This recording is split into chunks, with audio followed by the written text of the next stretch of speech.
सगळ्यात मोठा भाजपचा एक अजेंडा आहे की जातीवाद लावणे. चव्हाण साहेब हे घरी गेल्यानंतर ते कन्फ्यूज होत असते. कंटिन्यू एक हाती सत्ता कुणाच्या हातात होती? अशोक चव्हाणांच्या. पक्ष बदलला, स्ट्रॅटर्जी बदलली. हिंदू लोक पाहिजे, मुस्लिम नकोत. हेच उद्धव साहेब होते. उद्धव साहेबावर आरोप करणारे हेच होते. एकनाथजी शिंदेंनी नगरविकास खात्याचा रडत रडत राजीनामा दिलता. कुणाकडे? उद्धव साहेबांकडे. ते यांना सांगतायत की तुमच्या जिल्ह्यात विकासच झाला नाही. म्हणजे चव्हाण साहेबांची प्रशंसा करतायत का इज्जत काढतायत हेच कळत नाही आम्हाला. साहेबांनी फॉरेनच्या धर्तीवर निधी आणला, पण विकास कुठं झाला? विजय वडेट्टीवारांनी 250 कोटीचा आरोप केलाय. आपली मोर्गेंची शारदा कन्स्ट्रक्ट, सुमित मोर्गे यांच्या कंपनीने हजारो कोटींचा घपळा केलाय आणि तो प्रश्न विधानसभेत मांडला. एरोच्या पाण्यामुळे 100 लोक मेलीत विषबाधेमुळे. आता ते मॉडेल नांदेडमध्ये आणायचं म्हणजे तुम्हाला खरंच 1000 लोक मारायचे. नदी साफ करायसाठी आपल्या गोदावरीच्या नदीला वसलेला आपलं नांदेड, हजारो करोडोचा निधी महानगरपालिकेचा प्रताप, तेवढा निधी वाया जातोय. मग याला नियोजन नाही. नियोजन तुम्हाला सांगतो, येतोय करोडोचा निधी आणि तो विकास कुणाचा होतोय? गुत्तेदाराचा. आमचं हिंदुत्व गोरगरिबांना काम देणारं हिंदुत्व.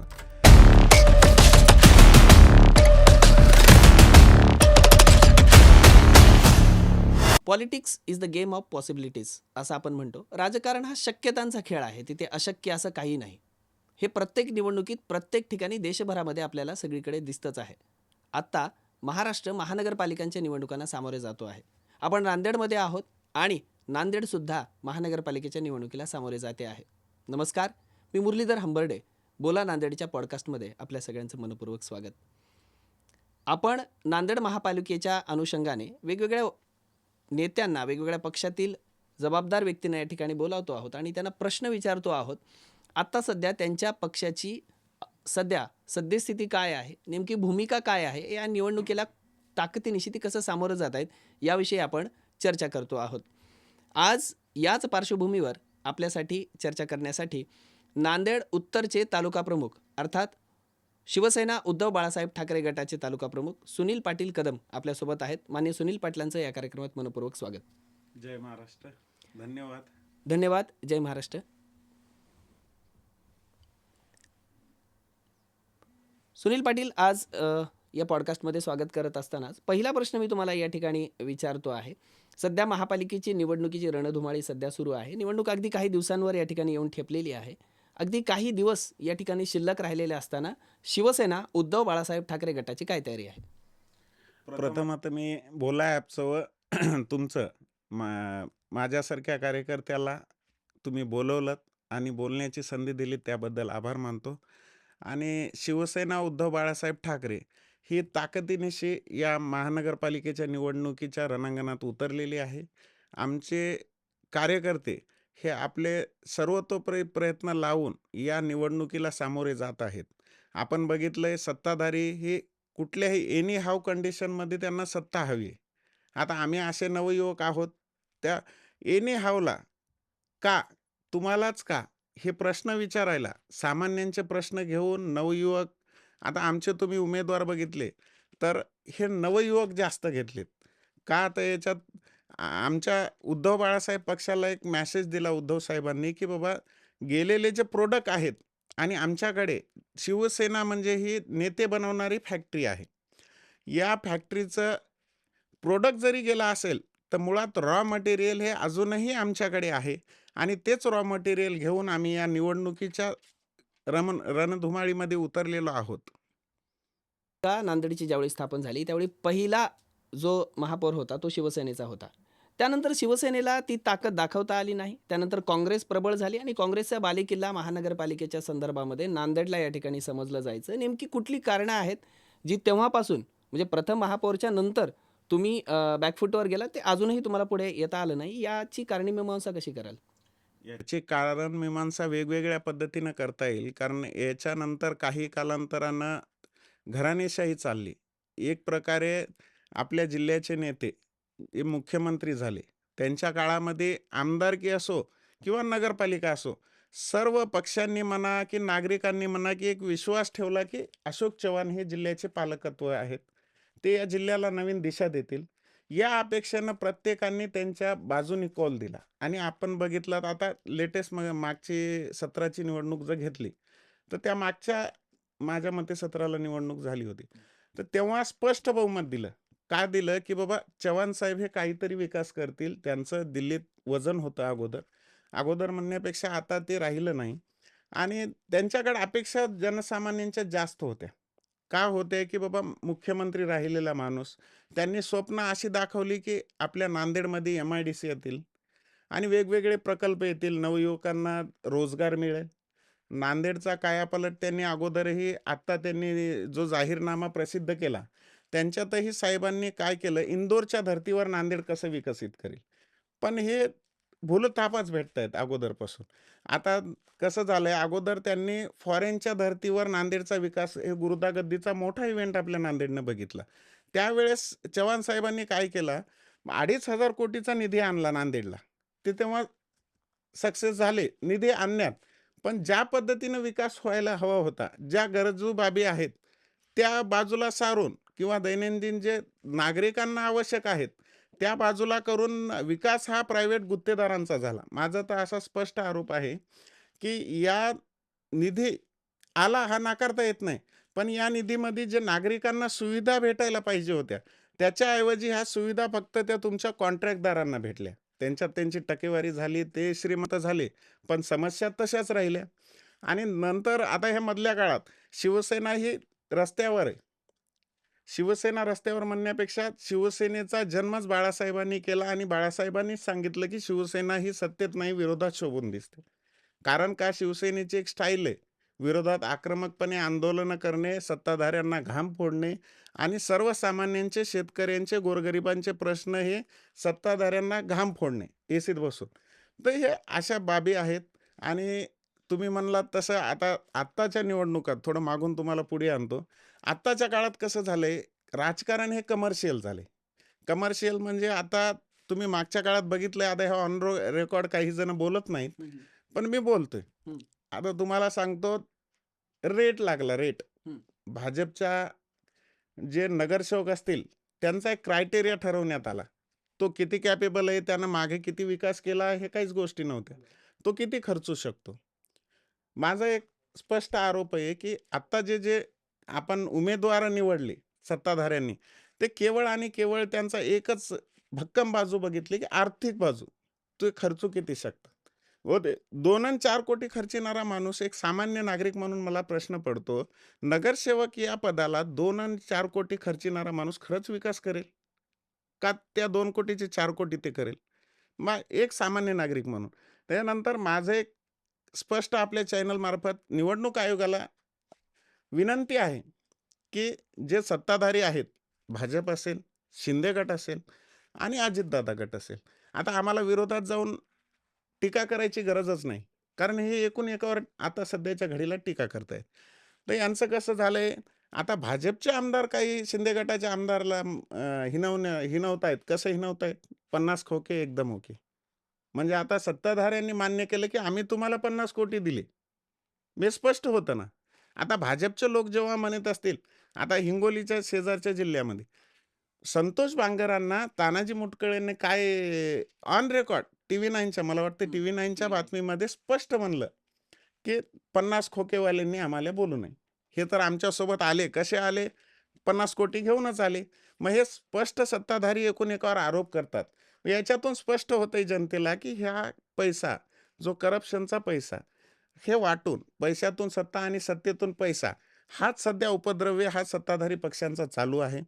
आणि माझं एक नागरिक म्हणून आव्हान आहे, नागरिकांना जेव्हा मतदान करता, तर तुम्ही विचार करून थोडा फक्त मतदान करा, की बाबा एखादा व्यक्ती हा सत्तेतील असेल किंवा विरोधातील असेल, तो जेव्हा पैसे वाटून तुमच्याकडे मतदान मागतोय, तर तुम्ही मतदान करताना ते दान आहे. माझं तर स्पष्ट म्हणणं आहे, की दान करणाऱ्या व्यक्तीनं ते विचारूही नाही आणि त्याचं हे करू नये. पण हे रेट जे लावला जातो, किमान त्यावेळेस तुम्ही विचार करावा, की आपण जो मतदान देतोय, तर ते 1000 आणि 500त विकणारी ही व्यवस्था नाही. डॉक्टर बाबासाहेब आंबेडकरांनी तुम्हाला एका मताचा अधिकार का दिला? एक मतदान तुमचा आमदार ठरवू शकतो. एक मतदान तुमचा नगरसेवक ठरवू शकतो. एक मतदान तुमचं जिल्हा परिषद मेंबर ठरवू शकतो. जर तुम्ही असे कवडीमोळानं तुमचं जर मतदान विकणार असाल, तर अपेक्षा कोणाकडून ठेवताय तुम्ही? अपेक्षा कशा ठेवायच्या आपण? आणि आपण नंतर टीव्ही समोर बसून, रिमोट समोर बसून तुम्ही नुसते फक्त नेत्यांना टीका करणार, की बाबा हा विकास करणार का? तर हा काळ आहे. सध्याच्या आता महानगरपालिकेच्या निवडणुका आहेत. बघा ना आमच्यासारखा एखादा तरुण, जो रात्री 12ला जरी फोन केला तर "अरे ठीक आहे, मी आलो" म्हणणारा, काम करणारा. काय अपेक्षा असतात नगरसेवकाकडून? 2-4 कोटीचे कामं तर नाही आणणार तो. ठीक आहे ना, आमदार सत्तेत असतील तर एखाद्या आमदाराचा तो खास असेल तर येतील कामं. नगरसेवकाची कामं काय असतात?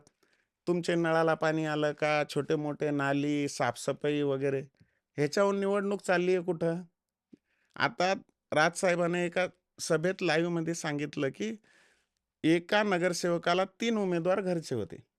त्यांना रेट किती लागला असेल तिघाला? एकाला 7 कोटी, एकाला 2 कोटी आणि एकाला 1 कोटी. म्हणजे एवढे पैसे जर एकाच घरात जात असतील, तर मग ते विकास कसा होईल? आणि एवढा मग पैसा आला कुठून? म्हणजे हे तुमच्याच खिशातून कातरण काढतायत. आज तुमचे वाढलेले भाव असतील, कुठे गेली? भाजप हीच होती ना रस्त्यावर उतरली होती, गाडी भरून ते तुमचे पुरावे घेऊन गेले ते अजितदादाकडे 70 कोटीचा घोटाळा केला. भ्रष्टाचार वाढतोय. हेच म्हणून काँग्रेसला बाजूला केलं आणि भाजप सत्तेत आली. मग भाजपकडून खूप लोकांच्या अपेक्षा होत्या. मी सुद्धा बहुजनवादी चळवळीत वाढलो अगोदर आणि नंतर सुद्धा कालांतरानं आम्ही त्याच विचारधारेच्या पक्षात आलो. पण एक विचारधारा आम्ही स्वीकारली भाजप म्हणून. आर-एस-एस असून सुद्धा आम्हाला ती विचारधारा मान्य नव्हती. पण तरीही आत्ता 21व्या शतकात लोकं मतदान का करतात? हिंदू. अरे बाबा ते अजेंडा कुठेतरी भरकटत चाललाय. आता लोकांना कसं आहे जात-पात वगैरे याच्यात अडकून ठेवणे आणि आपल्या बाजूच्या करप्शन लपवणे. आता भाजपला एक हाती सत्ता. देशाचे पंतप्रधान नरेंद्र मोदी झाले. त्यावेळेस आपल्यासारख्या तरुणांनी मतदान विचारधारा बाजूला ठेवून का केलं? की बाबा काँग्रेस हा करप्ट पार्टी म्हणून त्यांनी एक ब्लॅक इमेज तयार केली. त्याच्यानंतर अपेक्षा काय होती, की काहीतरी मोदी याच्या वेगळं करतील. मग त्याच्यानंतर हे दिसत नाही कुठं. आता राज्यात तेच झाले. 3 तिघाडी सरकार. आता हे भांडतायत एकूण एकाच्या विरोधात. म्हणजे आता आम्ही नाही सांगणार. आता विरोधकांना सांगायचं काम सुद्धा राहिलं नाही. अजित पवारचा कितीचा घोटाळा आहे कोण सांगतात? बावनकुळे. हं. म्हणजे स्पष्ट झालंय ना, की बाबा हे एकूण एकाचे करप्शन लपवतायत. तर असं आहे. माझं तर आपल्या चॅनलमार्फत आव्हान आहे, ही तर नवयुवकांनी हातात घ्यायची निवडणुका आहेत. तुम्हाला खरंच जर बदल अपेक्षित असेल, तर येणाऱ्या काळात तुम्ही रस्त्यावर उतरा. रस्त्यावर उतरण्यापेक्षा आता ती रस्त्यावरची अगोदरसारखी लढाई राहिली नाही. तुम्हाला एक कॉमन आहे, की बाबा तुम्ही विचार करून मतदान करा. मतदान हे करताना तुमचा नगरसेवक तुमच्या अपेक्षा पूर्ण करू शकतो का? तुमच्या भागाचा विकास करू शकतो का? याच्यावर करा. निश्चित तुम्ही या ठिकाणी माजी मुख्यमंत्र्यांपासून सर्वांवर या ठिकाणी आरोप करताय, की नांदेडचा विकास त्यांना करता आला नाही किंवा कुठल्याच विकासाची ब्लूप्रिंट त्यांच्याकडे नव्हती किंवा त्यांची त्याही वेळी तशी इच्छा नव्हती म्हणून नांदेड आज बकाल अवस्थेत आहे असं तुम्ही म्हणताय. आज जी निवडणुकीला आपण सामोरे जातो याच निवडणुकीच्या अनुषंगाने मुख्यमंत्र्यांची सभा झाली नांदेडमध्ये आणि त्या सभेमध्ये मुख्यमंत्री असं म्हणाले, की गेल्या 60-70 वर्षामध्ये नांदेडचा विकास झाला नाही, शहर बकाल झाले, झोपडपट्टी वाढायला लागलेली आहे, डासांचं आणि घाणीचं साम्राज्य वाढले. 60-70 वर्षात असं ते म्हणाले आणि त्याचवेळी स्टेजवर माजी मुख्यमंत्री, खासदार आणि भारतीय जनता पक्षाचे नेते अशोकराव चव्हाण या ठिकाणी स्थानापन्न होते. या 60-70 वर्षामध्ये स्वर्गीय शंकररावजी चव्हाणसाहेब यांचीही कारकीर्द येते, अशोकराव चव्हाणसाहेब यांची सुद्धा काँग्रेसमधली कारकीर्द येते आणि मुख्यमंत्र्यांचं ते विधान ते स्वतः आत्ता बीजेपीत अशोक चव्हाण असताना त्यांचं असं बोलणं याकडे कसे पाहता? चव्हाण साहेब हे घरी गेल्यानंतर ते कन्फ्यूज होत असतील, कदाचित. पण टाळ्या वाजवू का रडू? कारण कसं झालंय माहिती आहे का? साहेबांनी 70 वर्षाचा काळ काढला. हं. त्यांच्या एकतर आदरणीय शंकरराव चव्हाणांवरही टीका झाली. काँग्रेसवर झाली ठीक आहे. आता ते सोडून भाजपमध्ये आलेत. काँग्रेसवर टाळ्या वाजू काही अडचण नाही. पण साहेबावर सुद्धा टीका झाली.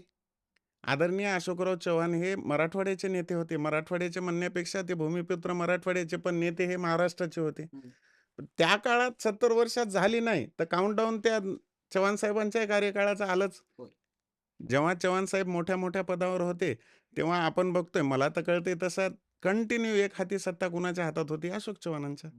मग खरंच मला तर आपल्या चॅनलमार्फत प्रश्न विचारायचा आहे आदरणीय चव्हाण साहेबांना, तुम्ही ज्यांच्या भरोश्यावर गेलात, ते तुम्हाला खरंच मोठं करणार आहेत का तुम्हाला ते सांगतायत, की बाबा मी तुम्हाला आणलंय, हं. तुम्ही इथेच राहा, दुसरीकडे जाऊ नका. आणि बाजूला बसून अपमान करायचा. हा अपमानच आहे ना एक प्रकारे.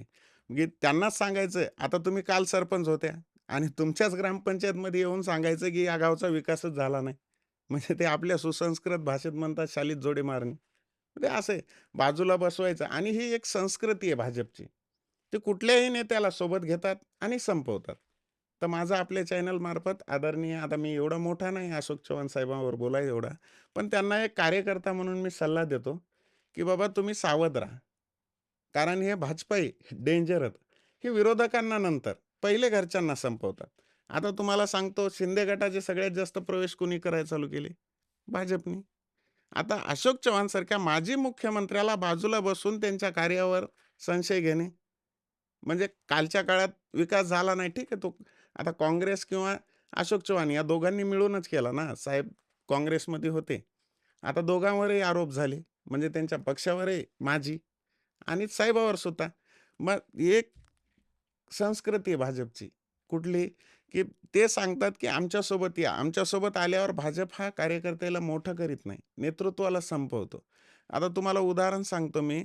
शिंदे गटाचे सगळ्यात जास्त प्रवेश घ्यायचे. का घ्यायचे? तुम्ही शिंदे गटाला मुख्यमंत्री करताना सोबत घेतलं. निवडणुका आदरणीय एकनाथ भाईला पुढे करून घेतल्या. त्याच्यानंतर अजितदादाला काय म्हणले? अजितदादाचं मॅनेजमेंट लागतं, का तर बहुमत आणायचं होतं. या दोघांनाही घेतलं. 3 तिघाडी सरकार झालं. मग झाल्यानंतर प्रवेश करायची गरज नाही ना. आता हे तिघंही सत्तेत एकत्र आहेत. एक मुख्यमंत्री आणि 2 उपमुख्यमंत्री. आता शिंदे गटात राहिलेला पदाधिकारी तुम्ही भाजपमध्ये घेऊन साध्य काय करताय? तुम्ही म्हणजे सोबत घेऊन मित्रांना संपवताय ना. हेच उद्धव साहेब होते. उद्धव साहेबांवर आरोप करणारे हेच होते. एकनाथजी शिंदेंनी नगरविकास खात्याचा रडत राजीनामा दिलता. कुणाकडे? उद्धव साहेबाकडे. मला हा त्रास सहन होत नाही आणि त्यांनीच बंड केला म्हणतात. आता उत्तर काय? आणि उत्तर काय त्याला बोले, काँग्रेसच्या मांडीला मांडी लावून बसली. आता 1-2 नगरपंचायतीच्या निवडणुका बघितल्या. त्यांनी काँग्रेससोबत युती केली. म्हणजे माझा मूळ मुद्दा असा आहे, की भाजप यांची संस्कृती नेतृत्व मोठे करणारी नाही. काँग्रेस ठीक आहे, अगोदर आम्ही काँग्रेसच्या विरोधात होतो, नंतर सोबत गेलो. पण काँग्रेस किंवा शिवसेना, आता आमच्या मागच्या रेकॉर्डमधले तुम्ही आमदार बघा. सर्वसामान्यांच्या लेकरांना उचलून आमदार केलं. आता आमचे दाजी, बालाजी कल्याणकर, साधे नगरसेवक होते. त्यांना उचलून डायरेक्टली आमदार केलं. कुणी केलं? शिवसेनेनंच केलं ना. त्यांना ठीक आहे, आता ज्या एकनाथ भाईंची ओळखही नव्हती, त्यांनी सांगितलं, की एकनाथ भाईनं माझा प्रवेश करून घेतला वगैरे, मला निधी दिला वगैरे, त्या गोष्टी ठीक आहे, झाल्या असतील. पण मूळ संस्कृती सांगायची झाली भाजपची, तर ही नेतृत्व संपवणारी. आता अशोक चव्हाणना तुमच्या आमच्यासारख्यांनी प्रत्येकाने जीव का लावला, की बाबा हा दिल्लीत यांचं वजन आहे आणि ते या जिल्ह्याचा विकास करू शकतील. आता मुख्यमंत्री कदाचित हे जेव्हा अशोक चव्हाण साहेब मुख्यमंत्री असताना बाहेर वेटिंगला बसत असतील. ते यांना सांगतायत, की तुमच्या जिल्ह्यात विकासच झाला नाही. म्हणजे चव्हाण साहेबांची प्रशंसा करतायत का इज्जत काढतायत हेच कळत नाही आम्हाला. आणि त्याच्यानंतर तुम्हाला सांगतो, हे शिंदे गट, अजितदादा गट यांना धोका हा विरोधकापेक्षा पहिले घरून आहे रे. घरून म्हणजे कुठून? भाजपकडून. भाजप तुम्हाला सांगतो विरोधकाला तर संपवायच बसलाय. भाजपचं एक अजेंडा आहे त्यांचा, की येणाऱ्या काळात कुठलाच पक्ष जिवंत राहिला नाही पाहिजे. एक तर सोबत घेऊन संपवा, नाहीतर विरोधात असेल तर त्यांची फोडाफोडी करा. हे असं कल्चर भाजपनं आणलंय. हे असं माझा आरोप आहे सत्ताधाऱ्यांवर. तुम्ही या ठिकाणी थेट भारतीय जनता पक्षावर इतका मोठा आरोप करताय आणि नांदेडचं नेतृत्व त्या निमित्तानं संपतंय असंही तुमच्या उत्तरातून जाणवतंय. खरंच तुम्हाला असं म्हणायचं आहे, की भारतीय जनता पक्ष हा बाहेरून लोकांना आतमध्ये घेतो आपल्या पक्षामध्ये आणि त्यांना संपवतो. मग तुमचं जर म्हणणं खरं असेल, तर हे समीकरण अशोकराव चव्हाण यांनाही लागू होतं. या निमित्ताने मराठवाड्याचं आणि पर्यायाने नांदेडचं नेतृत्व सुद्धा संपतं. भाजपाने हा घाट घातलाय असं तुम्हाला वाटतंय? 100%. कारण कसं आहे, अशोक चव्हाणांना अगोदर आपल्या जिल्ह्यात मेजॉरिटी मतदान जास्तीत जास्त काँग्रेसचे आमदार, तर त्यांचा मतदार असेल किंवा तेव्हा चांगला एक ट्रेंड असेल काँग्रेसचा, ते ते सांगता येत नाही. पण जेव्हा अशोक चव्हाण मुख्यमंत्री व्हायचं वातावरण होतं, मी माझ्या पहिलं आयुष्यातलं मतदान हे डी.पी. सावंतांना केलं. का केलं? तेव्हा आम्ही नवयुवक होतो. तेव्हा एक ट्रेंड चालू झाला, की चव्हाण साहेब मुख्यमंत्री होणार आणि 2 वेळा मुख्यमंत्री झाले. मग ते कालांतराने नगरपालिका, जिल्हा परिषदे साहेबाकडे का दिल्या? आणि मेजॉरिटी वोट तुम्ही सांगताय, की साहेबांना का दिले? अशोक चव्हाण, काँग्रेस किंवा एक आपसूक मधली राहते मन, की आता तुमच्या भागातला आमदार होत असेल, तर तुमचा भाग एकत्रित होतो.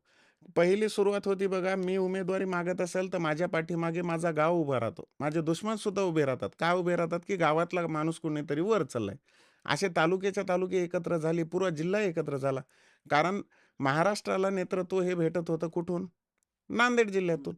आता नांदेडचं नाव आम्ही जेव्हा कॉलेजला होतो पुण्याला, पुण्याला सुद्धा आम्हाला अभिमान वाटायचा, की नांदेडचे का म्हणल्यावर ते कुठलं नांदेड म्हणलं, की अशोक चव्हाणांचं नांदेड का? हे मी ऐकलेल्या गोष्टी आहेत आणि आम्हालाही तेव्हा अभिमानानं आम्ही सांगायचो, की बाबा विलासरावांचं लातूर, तसं आमचं क्रेज होतं, की आमचं नांदेड कसं चांगलं. ते अशा गोष्टी होत्या. तर मी चव्हाण साहेबांना एक आश्वस्त करतो, की बाबा येणाऱ्या काळात तुमच्या नेतृत्वाला जी खतपाणी किंवा प्रोत्साहन देण्याचं काम जे काँग्रेसनं केलं, ते भाजप करत नाहीत. त्याच्यामुळे सांगतोय, की येणाऱ्या काळात भाजप असेल, शिंदे गट असेल किंवा अजितदादा गट असेल, यांना सगळ्यात जास्त धोका हा भाजपकडून आहे. कारण शिंदे गटाचं तुम्हाला सांगतो, हे प्रत्येक फाईट तुम्ही आता मागच्या नगरपालिकेचा निकाल बघितला. सगळ्यात जास्त सत्ताधाऱ्यांनी आरोप कुणावर केले? सत्तेच्या सोबत होतं ते. म्हणजे असं झालंय, की बाबा तुम्ही पहिले स्वतः सोबतचे संपवा. नंतर दुश्मन. म्हणजे विरोधक. विरोधकांवर एवढा रोष नाहीये भाजपचा, जेवढा शिंदे गट आणि अजितदादा गटावर आहे. आता इथं नांदेडमध्ये बघा ना, फाईट कोणाची जास्त आहे? अशोक चव्हाण आणि प्रताप पाटील चिखलीकर. हे का भांडतायत? साहेबांना वरून मेसेज आला असेल ना, की बाबा सत्तेत सोबत आहात तुम्ही, जुळवून घ्या. कोणत्या साहेबांना? चव्हाण साहेबांना. वरून मेसेज आला असता ना.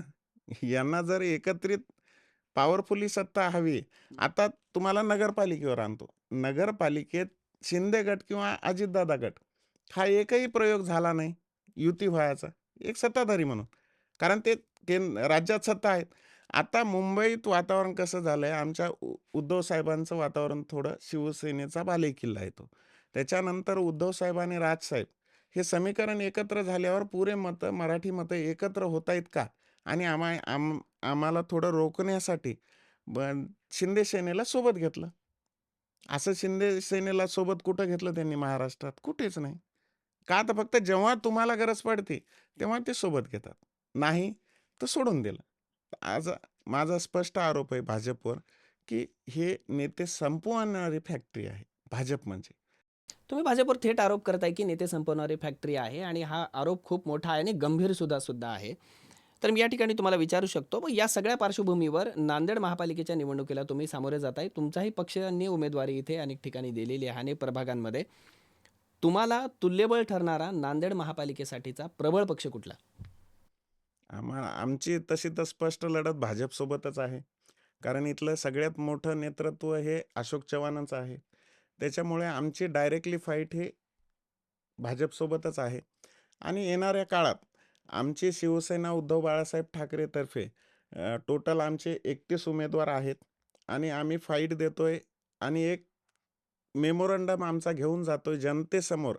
आम्ही आता प्रचार सभेत जेव्हा फिरतोय, तेव्हा लोकांना एकच पटवून द्यायचा प्रयत्न करतोय, की आपण मतदान हे आमदारकी, खासदारकीला वगैरे करत नाही. तुम्ही मतदान कशाला करताय? नगरसेवकाला. नगरसेवक कशाला लागतो तुम्हाला? छोट्या-मोठ्या अडी-अडचणीला. तर त्या अडी-अडचणी सोडवायला भाजप, आता जी भाजपसोबतची टीम आहे, ती अगोदर काँग्रेसयुक्त होतं. आता पूर्ण भाजप काँग्रेसयुक्त झालेलं आहे. आता हे अगोदर जे मागचा काळ बघितला तुम्ही, तर त्या संपूर्ण काळात अशोक चव्हाण साहेबांना स्पष्ट बहुमत होतं. साहेबांनी फॉरेनच्या धर्तीवर निधी आणला, पण विकास कुठं झाला? विजय वडेट्टीवारांनी 250 कोटीचा, मला वाटतं 250 की 2,500 कोटींचा आरोप केलाय. आपली मोर्गेंची शारदा कन्स्ट्रक्शन, सुमित मोर्गे. सुमित मोर्गे यांच्या कंपनीने हजारो कोटींचा घपळा केलाय आणि तो प्रश्न विधानसभेत मांडला. म्हणजे हा किती गंभीर मोठा आरोप आहे. आता हे कोणाचे हस्तखत आहे हे पुऱ्या जिल्ह्याला माहिती आहे. आता माझा एकतर स्पष्ट म्हणणं आहे, की या कॉन्ट्रॅक्टदारांचा जोपर्यंत विकास थांबत नाही, हा तुमचा माझा विकास नाही होणार. जोपर्यंत ह्या गुत्तेदार लाईनवर येणार नाहीत, तोपर्यंत तुमचा माझा विकास कसा होईल सांगा? 2,500 कोटी किंवा 250 कोटी जे काय असतील, ते येणारे पैसे आपल्या विकासासाठी आहेत. त्याच्यात जर भ्रष्टाचार होत असेल, तर तो पैसे कोण खाणार? तो गुत्तेदार. हं. काम कुठल्या दर्जाचं होणार? आता तुम्हाला सांगतो, नांदेडमधला सगळ्यात मोठा प्रश्न ड्रेनेज लाईनचा आहे. आपल्या छत्रपती शिवाजी महाराजांच्या पुतळ्यापाशी आम्ही जेव्हा शिव्या दिल्या अधिकाऱ्यांना, शिव्या अक्षरशः, तेव्हा त्यांनी ते तिथला रस्ता केला. आणि त्या गुत्तेदाराला आणि अधिकाऱ्याला आम्ही तिथं रस्त्यावर आणलं. मग त्या टायमाला त्यांनी सांगितलं, की "दादा, आम्हाला ही ड्रेनेज लाईनच सापडत नाही." म्हणजे हा किती मोठा प्रश्न आहे, की आपण जे कामं केलेत, हजारो करोडोचे कामं केलेत, त्याच्यातून आता एक रस्ता झाला, दुसरा रस्ता करायचा असेल, तर तो रस्ता सापडत नाही. आपल्याला प्रभाग क्रमांक 10 मध्ये एखादा रस्ता जर करायचा असेल आणि तिथं रस्ताच नसेल, तर असा प्रश्न झाला. या ड्रेनेज लाईनचं कसं आहे, नांदेडमध्ये विकास हा गुत्तेदारांचाच झालाय. त्याच्यामुळे त्याला एवढं करप्शन झालंय होणाऱ्या कामामध्ये. त्याच्यामुळे माझं एक स्पष्ट आव्हान आहे सर्व नागरिकांना, की येणाऱ्या काळात जर तुम्ही या पैशावर सत्ता जर देत असाल, तर येणाऱ्या काळात हे असेच भ्रष्टाचार वाढत राहतील आणि भ्रष्टाचार जर वाढत राहतील, तर विकास कुठून होईल? नांदेडला आता पिक्चर काय दाखवला? इंदोरच्या धर्तीवर. उद्घाटनाला कोण येणार होते? इंदोरचे महापौर. का नाही आले? ॲरोच्या पाण्यामुळे 100 लोकं मेली तिथले. विषबाधा. विषबाधेमुळे. आता ते मॉडेल नांदेडमध्ये आणायचं म्हणजे तुम्हाला खरंच 1000 लोकं मारायचेत? साधा प्रश्न आहे. तुम्ही मॉडेल एक दाखवताय, पण इंदोरसारखी आपल्या इथं जागा आहेत का? अर्ध्याच्या वरी ओपन स्पेसच्या जागा ह्याच हे नगरसेवक जे होते, यांनी गायब केल्यात. गायब केल्यात म्हणजे कब्जे मारणं, ओपन स्पेसच्या जागा विकून खाणे, अतिक्रमणं, वाढतं अतिक्रमण. वाढत्या अतिक्रमणामुळे ट्रॅफिकचा त्रास. आता एवढं तुम्हाला सांगतो, श्रीनगरपासून तुम्हाला शिवाजीनगरला जायला 2 तास लागतात. का लागतात? एवढं अतिक्रमण जास्त आहे. का नाही पाडत?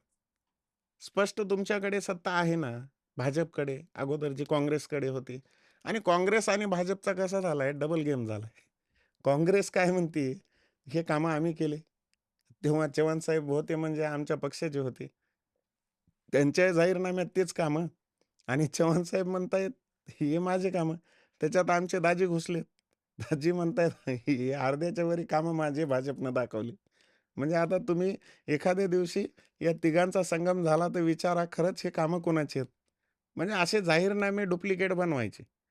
तर माझा एका बाणात 3 पक्षाला सवाल आहे, की बाबा हे जे काम केलेलं आहे, आता शाहू महाराजाच्या पुतळ्यांचं 3 जणाच्या मेमोरंडममध्ये उद्घाटन आहे. आता हा कुणाचं काम आहे? श्रेयाची लढाई. बरं ठीक आहे ना, श्रेयाची लढाई काही अडचण नाही बाबा. आता अशोक चव्हाण काय म्हणतायत, मी केला. हं. आणि काँग्रेस काय म्हणते, आमच्या काळात झाली. आता जनतेने काय बघून त्यांना मतदान करावं? खरं तर या तिघांचेही जाहीरनामे सोबत ठेवून तुम्ही ऑप्शन हुडकायला पाहिजे. माझं तर स्पष्ट म्हणणं आहे, नगरसेवक निवडताना तो तुमच्या छोट्या-मोठ्या अडचणीला धावून येणार आहे का, हा बघावा. आणि एखाद्या नेतृत्वाच्या अशा हातात द्यावे, ज्यांनी खरंच नांदेडचा विकास करावा. चव्हाण साहेबांच्या नेतृत्वात जर विकास झाला असता, तर एवढे आता आम्ही गल्लोगल्ली फिरतोय ना प्रचाराला, जागोजाग कचऱ्याचा प्रश्न आहे. डंपिंग ग्राउंडचं काय हाल आहे आपल्या इथं. करोडोचं टेंडर निघतं. बरं, ते कचऱ्याचा एक प्रश्न सांगतो तुम्हाला. निघालेलं टेंडर 100 कोटीनं वाढून आलं. आता नदी साफ करायसाठी आपल्या गोदावरीच्या नदीला वसलेलं आपलं नांदेड. हजारो करोडोचा निधी, महानगरपालिकेचा प्रताप. तेवढा निधी वाया जातोय. मग याला नियोजन नाही. नियोजन तुम्हाला सांगतो, येतोय करोडोचा निधी आणि तो विकास कुणाचा होतोय? गुत्तेदाराचा. माझा असा स्पष्ट आरोप आहे. त्याच्यामुळे येणाऱ्या काळात नागरिकांना एक आव्हान आहे, की तुम्ही नगरसेवक निवडताना तो वार्डाचा विकास कसा करू शकेल, त्याच्याकडे काय अजेंडा आहे, काय विकासात्मक कामे तो तुम्हाला देणार आहे. तुम्ही 1000 आणि 500 वर मतदान देऊ नका आणि जे देणारे आहेत, त्यांना माझं निवडणूक आयोग, मला तर वाटतं ते जागा आहे का झोपलेलं आहे तेच कळत नाही. कारण कसं झालंय, प्रत्येक वेळी आरोप होतात, कारवाई काहीच नाही. आता प्रत्येक वार्डात तुम्हाला सांगतो, नगरपालिकेला आणि नगरपंचायतीला करोडो रुपये वाटले. कुठे होता निवडणूक आयोग? 5,000 आणि 7,000 चा रेट लागतो. कुठे जिवंत राहतील विरोधी पक्ष? कसे जिवंत राहतील? बरं, 1 कोटी एक नगरसेवक खर्च होणार आणि तो निवडून येणार. तो साला तुमचे फोन तरी उचलेल का नंतर? बरं हे साधे प्रश्न सामान्य नागरिकांना मी तुमच्या चॅनल मार्फत आवाहन करतो, की तुम्ही विकासात्मक कामं करणारे नवीन पोरं हुडका आणि त्या पक्ष माझाच म्हणून नाही, माझ्या पक्षाचा उमेदवार एखादा गुंड असेल, तर त्याला मतदान देऊन त्याला तुम्ही आणि त्याची ताकद वाढवू नका. तो कुठल्याही पक्षाचा असो.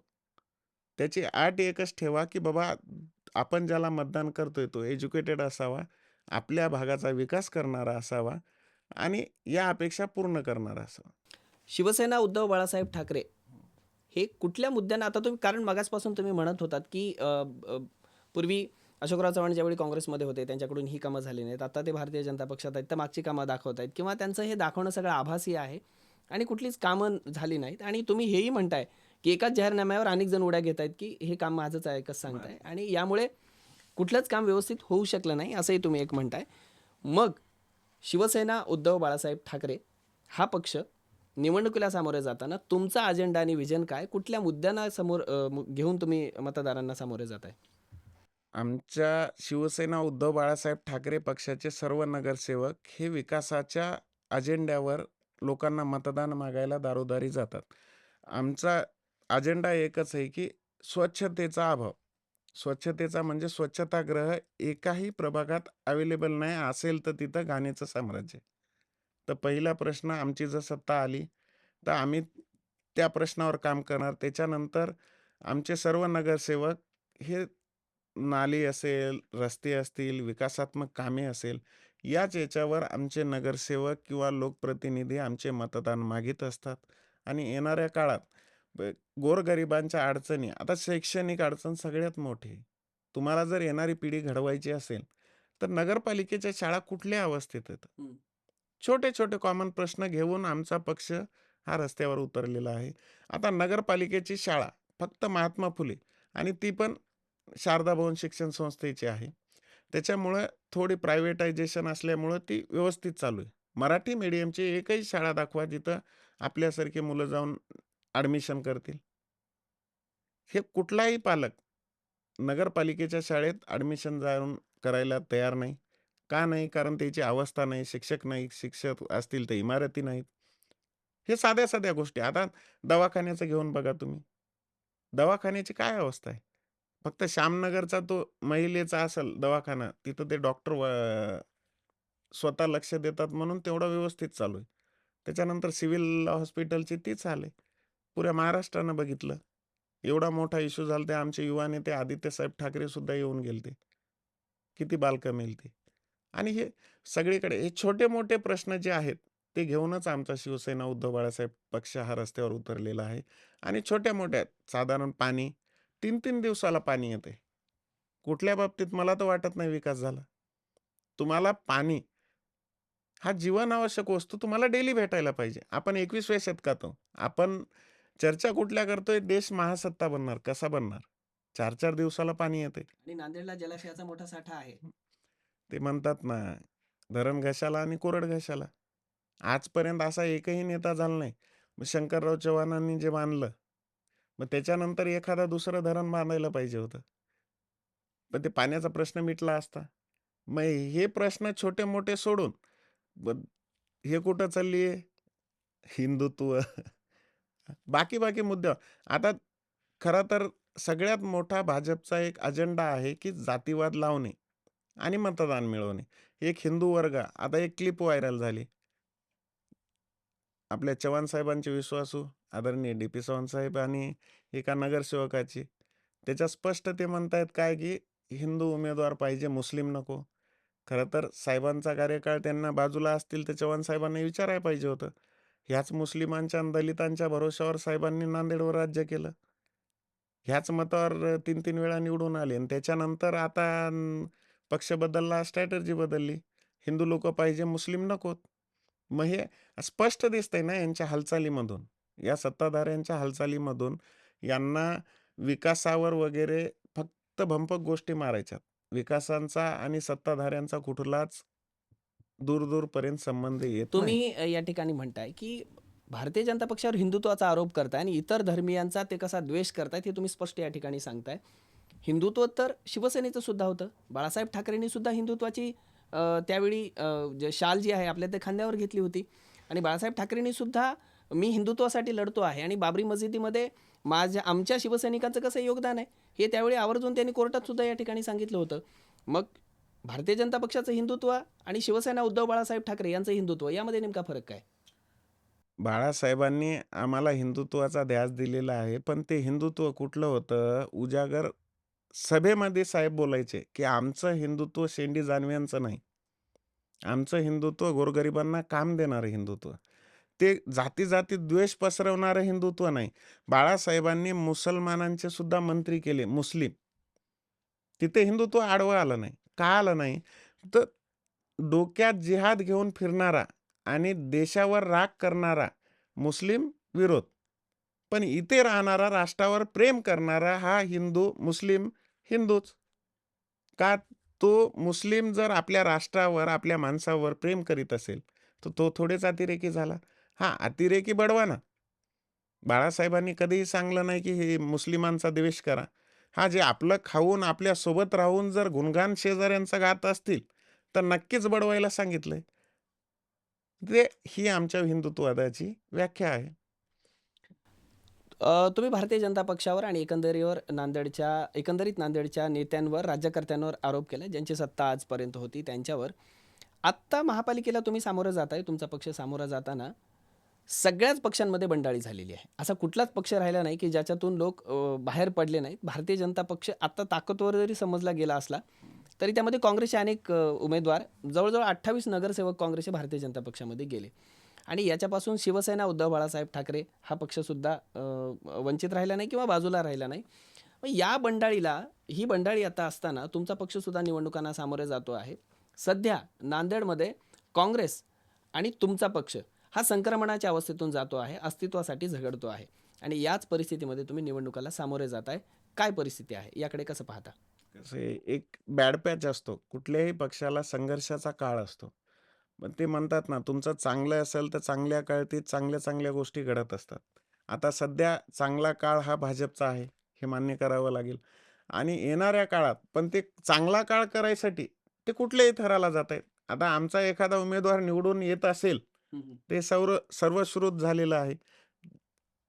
एखाद्या याच्यामध्ये सर्व्हेमध्ये मुरलीधर हंबर्डेचं नाव आलं, तर उद्या रात्री फोन मुरलीधर हंबर्डेला, तुम्हाला किती लागतात?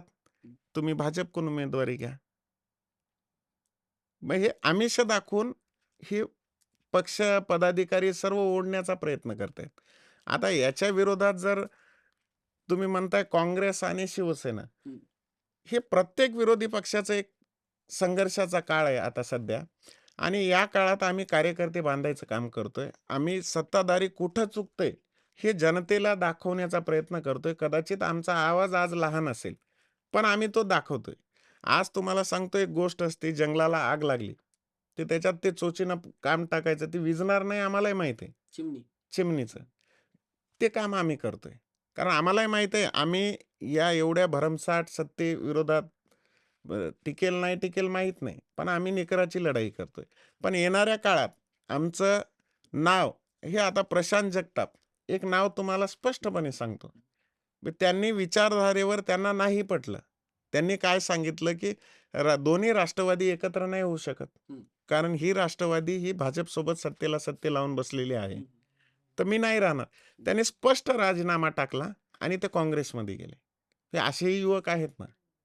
त्याच्यातच आमची नोंद होईल ना कुठेतरी.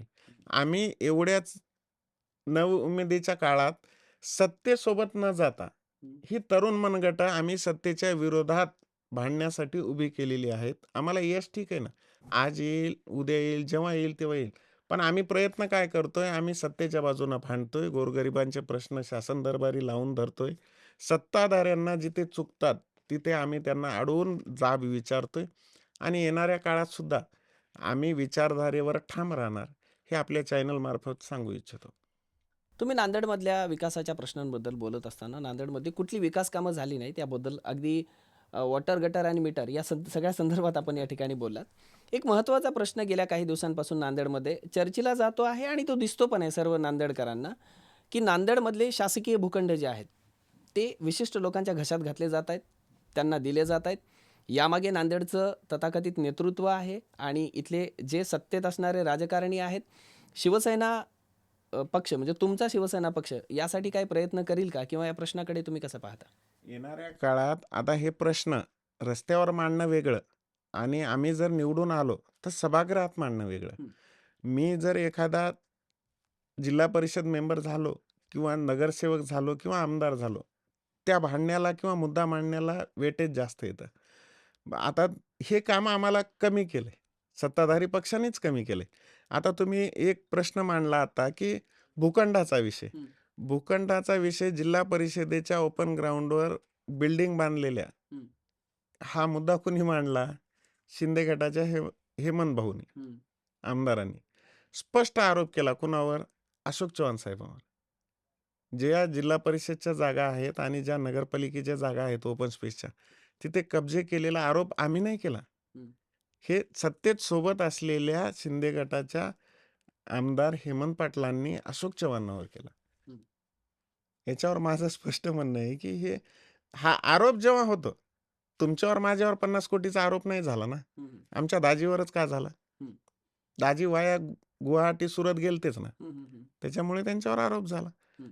या आरोपाला कुठेतरी तथ्य असल्याशिवाय आरोप हे असे स्प्रेड होत नाहीत. आता त्याच्यात होकार म्हणून हं. हं. हे भाजपचेच लोक त्यांना म्हणतायत, हं. तुम्ही आमच्यासोबत असेच नाही आले, 50 खोके घेऊन आले. हं. हं.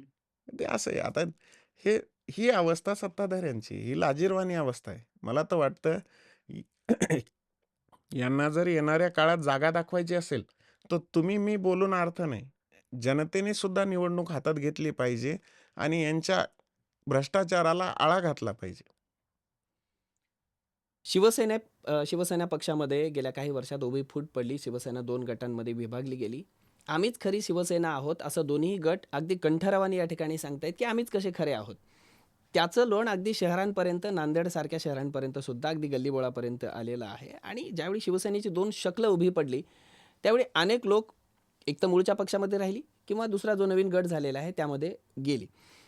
आणि हे जात असताना तिथली जी स्थानिकची लोकं होती, त्यांना बऱ्याचदा नवीन पक्षाचं आकर्षण वाटत असते. तिकडे ती गेली आणि ते गेलेली असताना आत्ता आम्हीच शिवसेना आहोत, ही नांदेड महापालिकेच्या निवडणुकीला किंवा स्थानिकचे कुठल्याही महाराष्ट्रातले असू दे, ते सांगतायत. जनतेमध्ये संभ्रम होईल असं तुम्हाला वाटत नाही का? कारण शिवसेनेचा शिंदे गटाचा व्यक्ती मत मागायला गेला, तर मी शिवसेनेचा आहे असं म्हणतोय आणि त्याच घरी तुमच्या पक्षाचा एखादा उमेदवार जर गेला, की शिवसेना उद्धव बाळासाहेब ठाकरे पक्षाचा जर एखादा उमेदवार गेला, तर आम्हीच खरी शिवसेना आहेत, आम्हाला मत द्या. सर्वसामान्य मतदारांमध्ये यामुळे संभ्रम निर्माण होणार नाही का?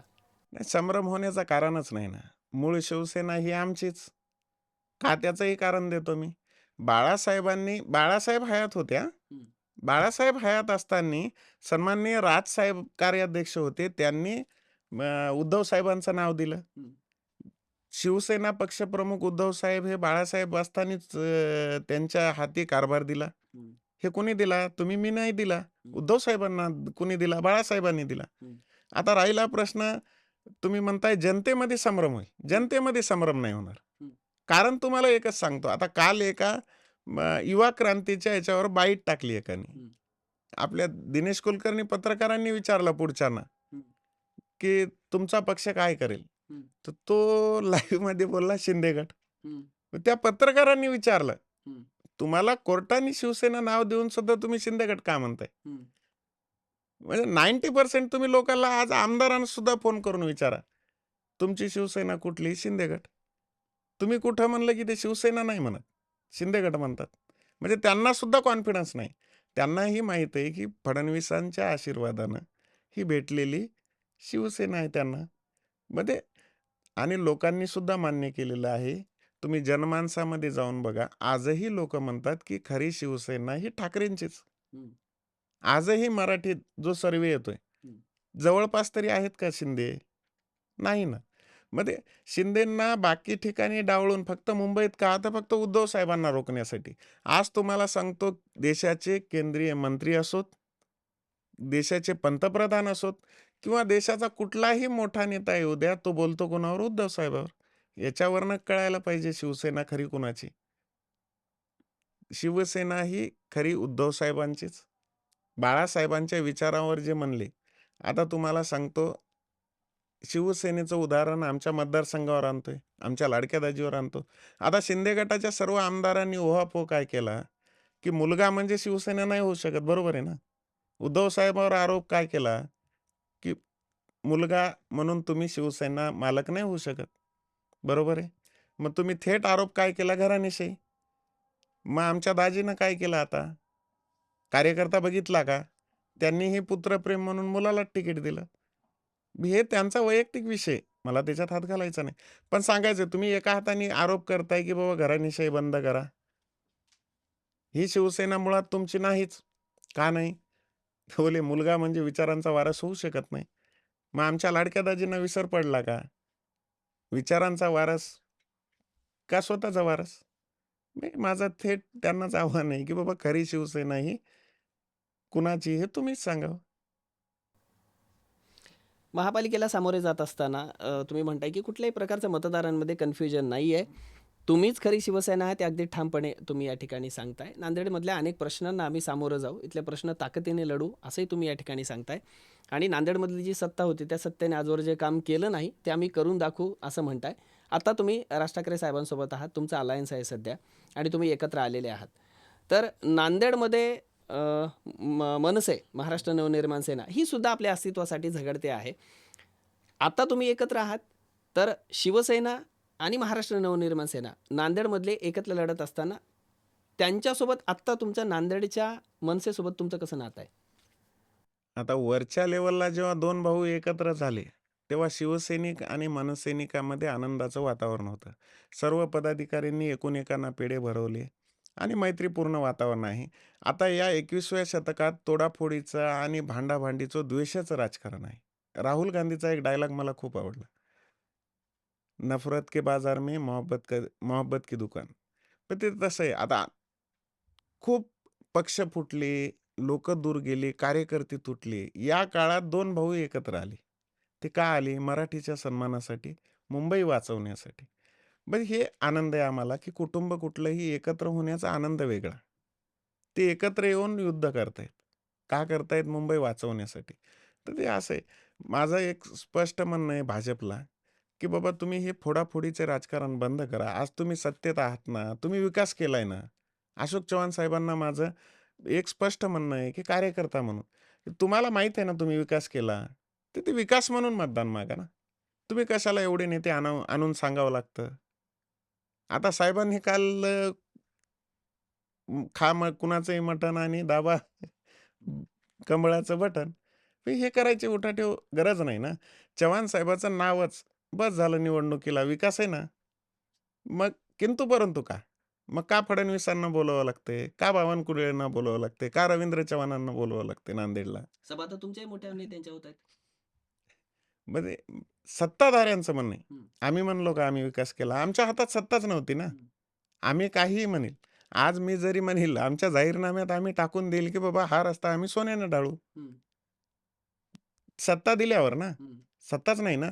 हा प्रश्न कुठे येतो? सत्तेवर. बस तुम्ही काय केलं? आज ते मतदान कोण्या बेसिसवर मागतायत?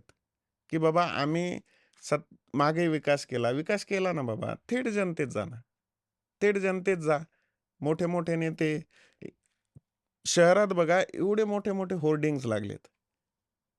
हे कुठून येतो पैसा? हा सत्तेतून पैसा आणि पैशातून सत्ता. याचं उत्तम उदाहरण म्हणजे आजची चाललेली मार्केटिंग.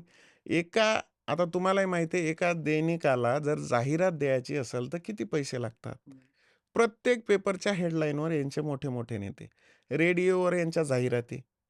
प्रत्येक ठिकाणी बॅनर आहेत. शहरात कुठेही फिरा तुम्हाला भाजप दिसणारच. शिंदेगड दिसणार. अजितदादा गट दिसणार. तुम्ही सत्तेत आहात ना.